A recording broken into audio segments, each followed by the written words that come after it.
আজকে চলে এসেছি আরও একটা নতুন ভিডিওর মাধ্যমে। তো আজকের ভিডিওর মাধ্যমে বলে দেব আপনারা কীভাবে এই পোস্ট মেশিনে যে ওয়াইফাই অর্থাৎ হটস্পট কানেক্ট কীভাবে করবেন। আপনাদের যদি নেটওয়ার্কের প্রবলেম হয় মেশিনে, তাহলে তখন কীভাবে মোবাইলের সাহায্যে হটস্পট কানেক্ট করে তো তার যে ওয়াইফাই আছে সেটা কানেক্ট করে কীভাবে মেশিনটিকে চালাবেন, তো সেটা আজকের ভিডিওর মাধ্যমে জেনে নিতে পারবেন। তো ভিডিওটি শেষ অবধি দেখতে থাকো, তাহলে বুঝতে পারবে। এবং এই চ্যানেলে প্রথম এসে থাকলে অবশ্যই চ্যানেলটাকে সাবস্ক্রাইব করে ভিডিওটি একটি লাইক করবেন। তো ভিডিওটি দেখতে থাকো, তাহলে অবশ্যই বুঝতে পারবে যে কীভাবে কী করতে হবে। তো আমরা দেখতে পাচ্ছ এই পোস্ট মেশিনটা অন করে নিয়েছি। তারপর আমরা এখানে যে সেটিং আছে সেখানে চলে যাব। তো আমরা যে সেটিং অপশানটা আছে সেখানে চলে যাব।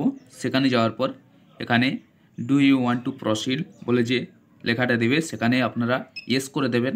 তারপর ইয়েস করার পর কিছুক্ষণ ওয়েট করবেন।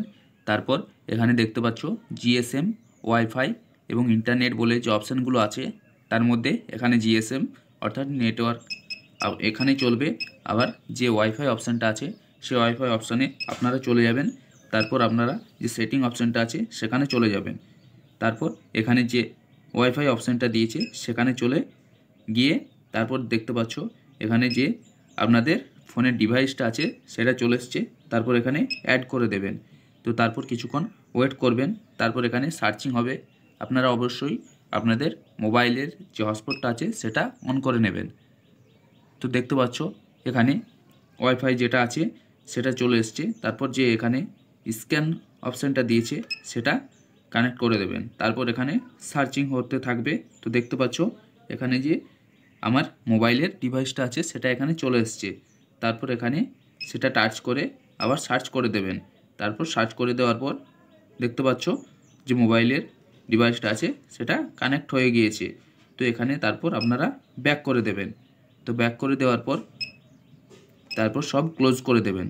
তো এখানে দেখতে পাচ্ছ কিছুক্ষণ পর আপনাদের এখানে যে নেটওয়ার্ক আছে সেখানে দেখতে পাচ্ছ ডাব্লু বলে একটা অপশান চলে এসছে, অর্থাৎ ওয়াইফাই আপনাদের কানেক্ট হয়ে গেছে। এখানে দেখতে পাচ্ছ নেটওয়ার্কও চলে এসছে।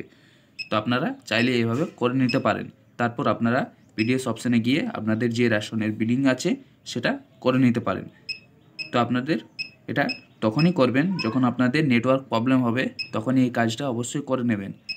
তো আশা করি বুঝতে পেরেছেন যে কীভাবে ওয়াইফাই কানেক্ট করতে হবে না হবে। তো ভিডিওটি এখানে শেষ করছি।